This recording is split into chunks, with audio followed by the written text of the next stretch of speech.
Hey guys, Martin here bringing you another Dragon Ball Z Dokkan battle video, and so it's been a while actually since I did the last tier list. I didn't do an EZA TUR one after Ginu came out. I know the reception to Ginu was certainly a little bit on the downside compared to, you know, when Tekkale and Caulifla released and the sort of reception they got compared to how people felt about the AGL Captain Ginu EZA. But there's been a lot going on. I didn't get that tier list done with the addition of Ginu, and now of course we have the release of the INT Yamcha, who I would not say is on Tekkale and Caulifla level, but is definitely a very, very good EZA. So I thought it was about time to update the rankings and do another EZA TUR tier list. Now this will include EZAs and Super EZAs, but only TURs. And as always, you know, I say this in all the tier list videos, but this is all just my opinion. This is all based on my experience playing the game.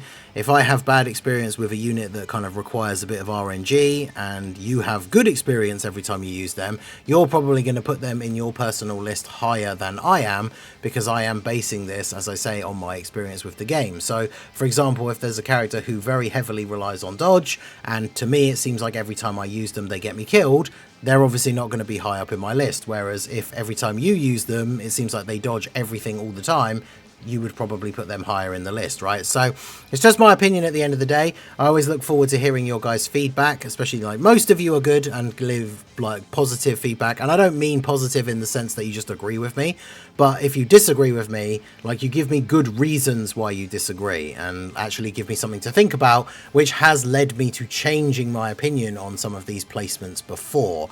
So if you're going to disagree, that's all good. Just let me know why and let's talk about it in the comments section. But as I always say, I started doing this new thing. I do the 1 to 10 sort of placement still, but I know that is kind of, it's just the go-to format for these lists. I know some people do like the S, like the Z, S, A, B, C like tiers.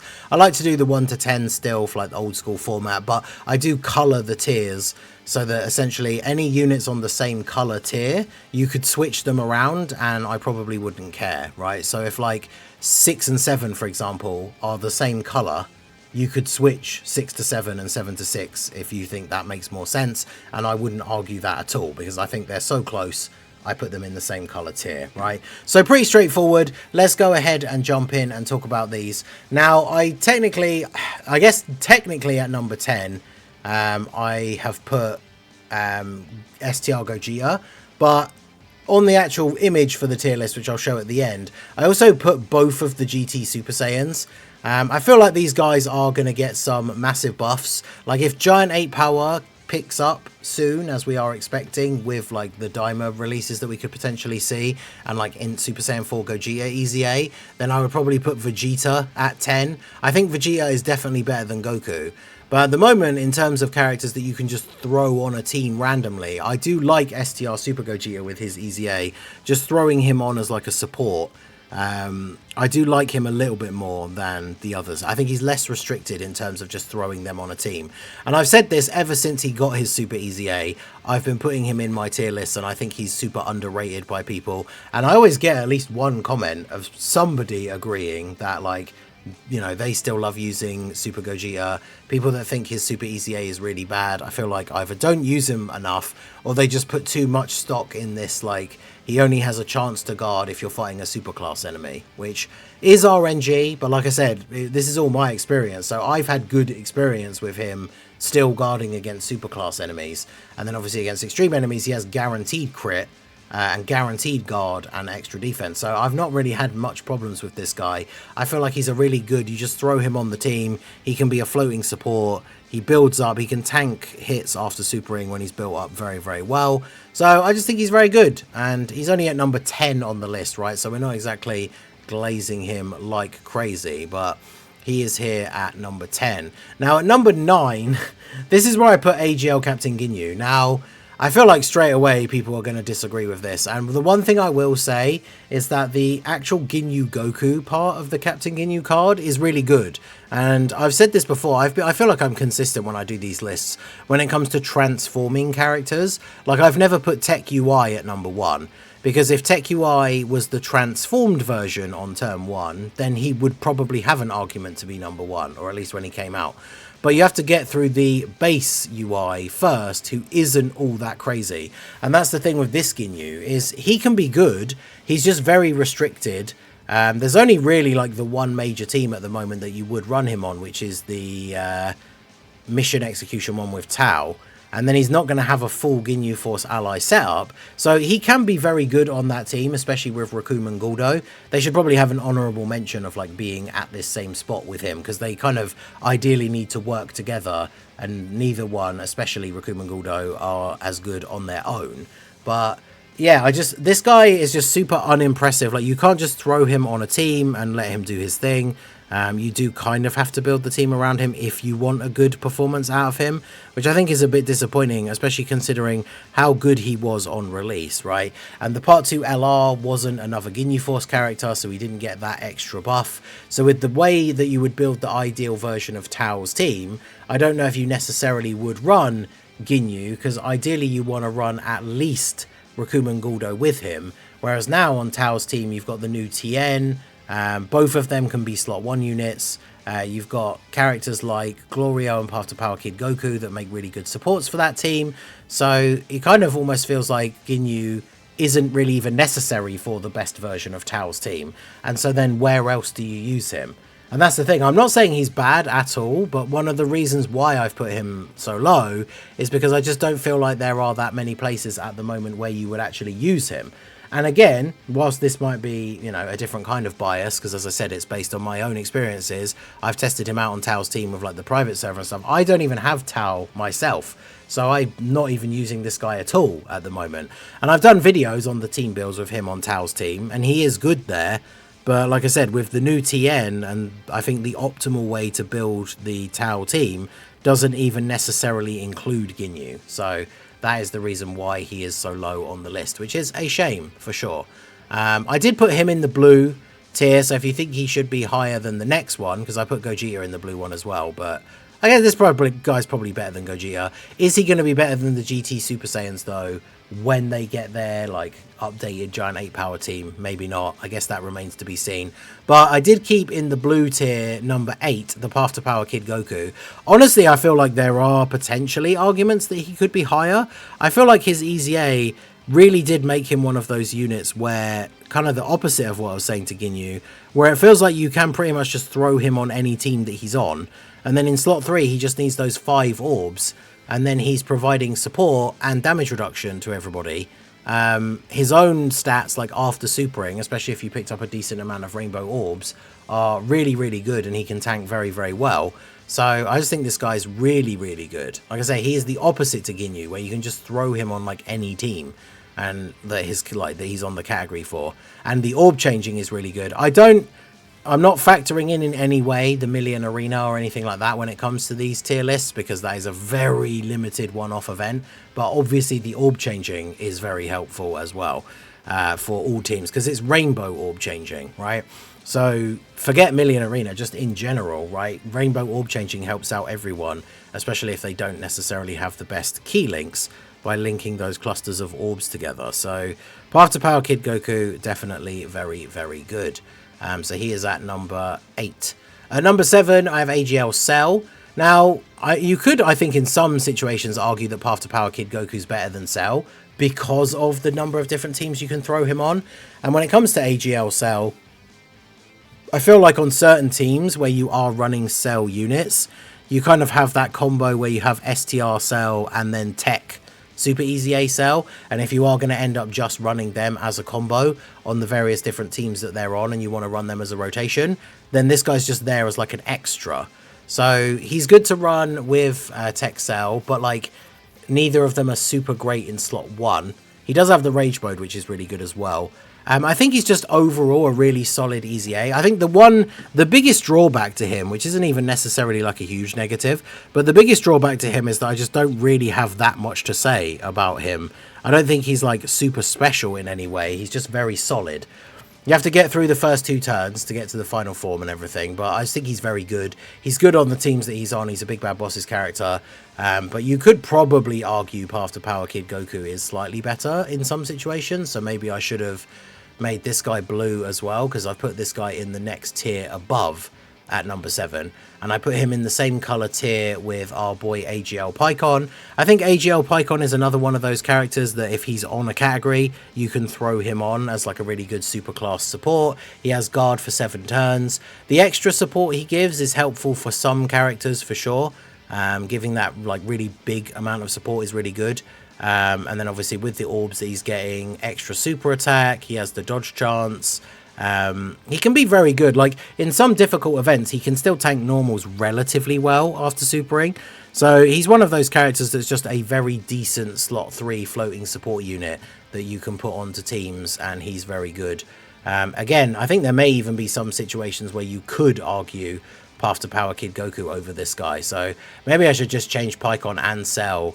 Actually, no, I probably should just change Kid Goku. I think Kid Goku actually is definitely better than Ginu. So maybe I should just change Kid Goku's tier to green when we get to the end to keep him in the same tier as Cell and Pykon. But Pykon is there at number 6. Now, at number 5, this is where I put the new INT Yamcha. I think Yamcha's really, really good. The arguments, I guess, over him and Pykon is he does a lot more attacks. I think he does more damage overall than Pykon.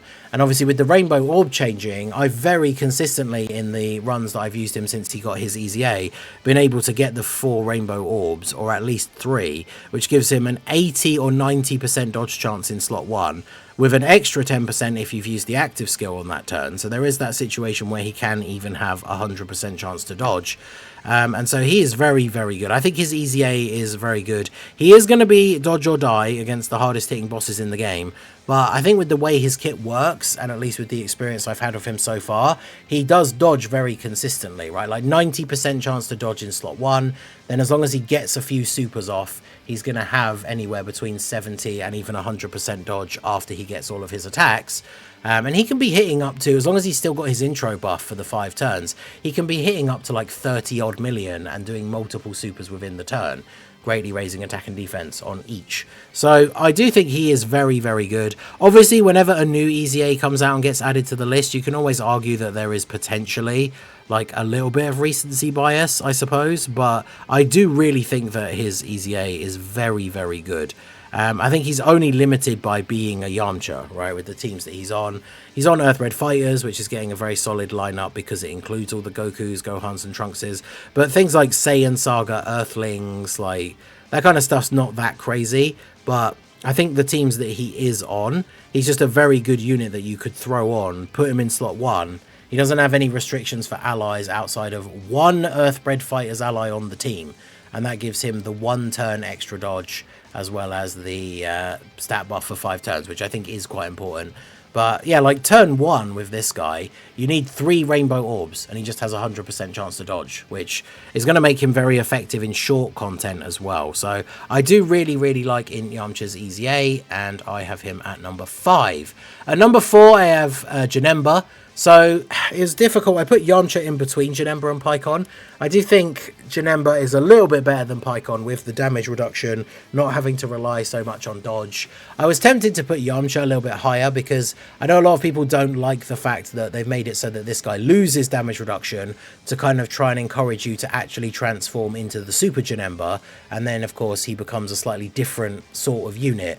Whereas Yamcha isn't a support. So the big difference is, whilst I think you can throw Yamcha on almost any team that he's on and he can be pretty good, Janemba still feels like one of those units that is almost like a must run on the teams that he's on as a support. You just chuck him on the team. He's supporting all the extreme class characters. He can tank early on. He can transform into the Super Janemba and obviously become even more effective. Like I think I would say he is better than Yamcha, but they're just on very different teams. Even when it comes down to super class, right? Like Yamcha versus Pykon. Pykon is a support that relies on dodge. Yamcha relies on dodge, is a little bit better at it, but isn't supporting, but just does like a bit more damage than Pykon. So obviously if you value just the unit you can throw on a team in like the last, you know, as the 6th unit on the team, and you don't have to worry too much about them, they're just going to be there potentially floating, and then obviously supports are really good for that. So you might prefer Pykon to Yamcha. I did put Yamcha in the tier above Pykon just because I think in terms of on the teams that he's on for the role that he wants to do. I think he is very, very good. And there are some characters on some other teams, especially if we're talking Superclass, where you have a really wide range of options, where you would potentially pick other characters over Pyon. But obviously, Yamcha was at 5 and Janemba was at 4. I think Janemba's still a very solid unit. As extreme teams, hopefully, will continue to get some buffs. Hopefully, we get a big extreme Dokkan Fest during the Global Dokkan campaign. Janemba would be a good addition to the team for that support, as long as he is on the leader skill for the new unit, of course. So Janemba at number 4. Then the top 3, not much change since last time. Buhan at 3. Tech Cell at 2. For a long time I put these two like back and forth, and for a while I definitely thought Buhan was better, but now with some of the setups that we've got and everything, I think Cell is definitely in a better position. Cell is definitely very, very good. They're both very similar. Like, I think it's crazy, like I wouldn't split hairs over these guys and say that one is like considerably better than the other, because their passives are very, very similar. But this guy against Superclass can tank in slot 1 pretty effectively, which I think does make a massive difference, right? So he's definitely over Buhan. And then at number 1, I still have Tech Kale and Caulifla. I mean, these guys are basically good in every event. Like, their defense gets up to such insanely high levels. In long events, obviously, they can stack up to ridiculous numbers. But even in short events, they have really high dodge chance on turn 1, even higher dodge chance on turn 2, and then Kefla can come out even fairly quickly and have relatively high defense straight off the bat. So this unit, very, very good. I still think Tech Kale and Caulifla are the number 1 EZA TUR, although there isn't necessarily a huge amount in it. I think I put them and Cell in the same color tier because, again, like with anything in the game, Superclass, they're a Saiyan character. There's a lot of teams that they will go on. There's a lot of teams that this guy will go on that they won't, and he's one of the best options for that team. So he's at number 2, but I don't think there's like a huge gap in between them. So here's the tier list if we take the zoomed out look at the 1 to 10. Like I say, I think with these guys, I would probably maybe go as far as to change this, right? Just so that Kid Goku is in the same tier as these guys. And honestly, I feel like I could potentially even do this. And I think I'd be quite happy with that. But again, because they're all green, it doesn't really matter. So if you think Cell should be at 6, and then Goku at 7 or 8, or Pyon at 8, or Pyon at 6. Like, I think those guys together, I think, are perfectly fine. And then there is a bit of a gap, I think, between them and then, like, Yamcha and Janemba. But let me know what you guys think. So, reverse order, number 10, STR Gogeta, number 9, Ginu, 8 AGL Cell, 7 AGL Pyon, 6 Path to Power Kid Goku, 5 INT Yamcha, 4 Tech Janemba, 3 INT Buhan, 2 Tech Cell, and 1 Tech Kale and Caulifla. So let me know what you guys think down below in the comment section. Like I said, any disagreements, do let me know, but let me know why, and let's talk about it in the comment section. People that come with good arguments for why they disagree are always going to actually get their comments like read and listened to, and hey, maybe even change my mind about something. But whenever people come in and are just like, oh, you think this guy's better than this guy, lol, and it's like,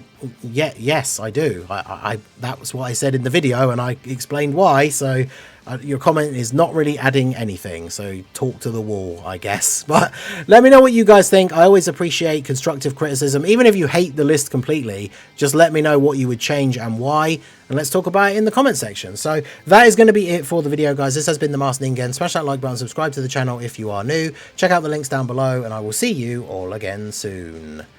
Have a good one.